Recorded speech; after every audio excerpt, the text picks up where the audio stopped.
Raffy Tulfo, nagpakita na naman ng kahambugan dyan sa Senado. Porket wala dyan si Senator Alan Cayetano, may mga salita siyang hindi magandang binabato. Pero hindi pinapalagpas ito ni Senator Pia Cayetano.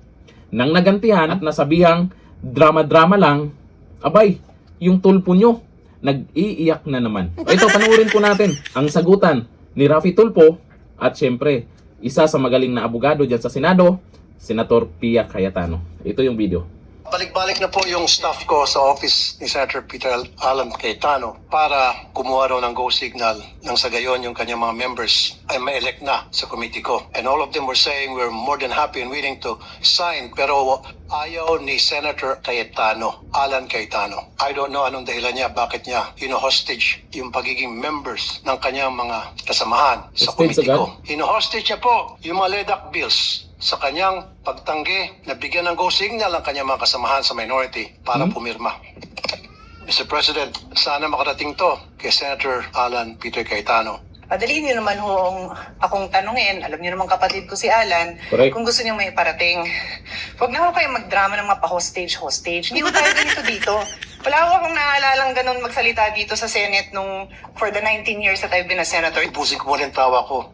Never po ako nagdrama dito. Yeah. Simula nung ako'y maging senador, never ever po ako nagsinungaling nagdrama rito. Alam niyo po yan. Alam na lahat ng tao rito. Sino ang nagdadrama? Tumingin muna kayo sa salamin bago kayo magsalita. Tumingin ka rin sa salamin, Tulfo. Kung tama pa ba yung ginagawa mong kahambugan dyan sa Senado. Pwede namang idaan sa maayos na salita. Yung lumalabas sa bunganga mo kasi, dyan nag-uumpisa. Ngayon, nasabihan ka lang na drama, hindi mo matanggap. Paalala, Tulfo, nandyan ka sa Senado. Baka akala mo nandyan ka sa show mo. Pansin nyo? Tapang-tapangan na naman itong si Raffy Tulfo dahil wala dyan yung tao. Nakalimutan niya, nandyan yung kapatid. Kasi kung nandyan si Senator Alan Cayetano at yan yung mga pinagsasabi niya, nako, hindi siya atrasan ni Senator Cayetano.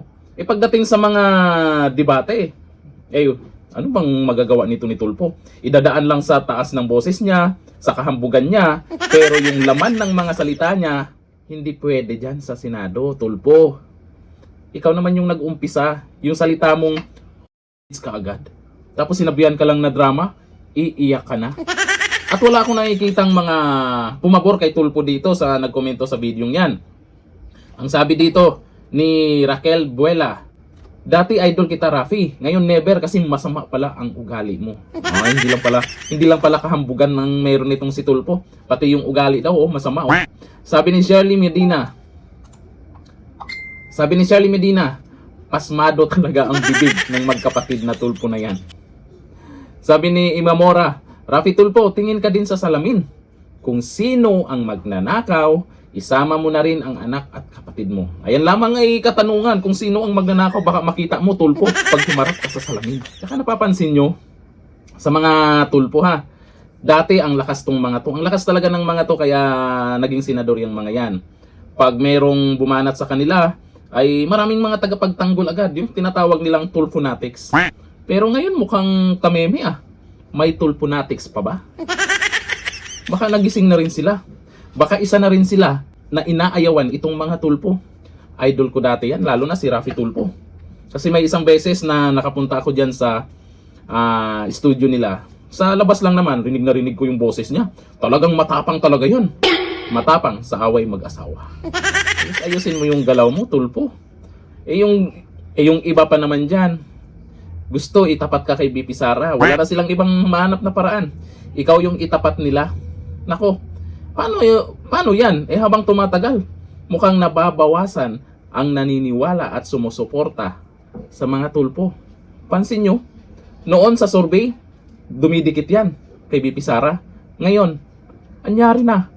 Nga. Ganito lang, thank you.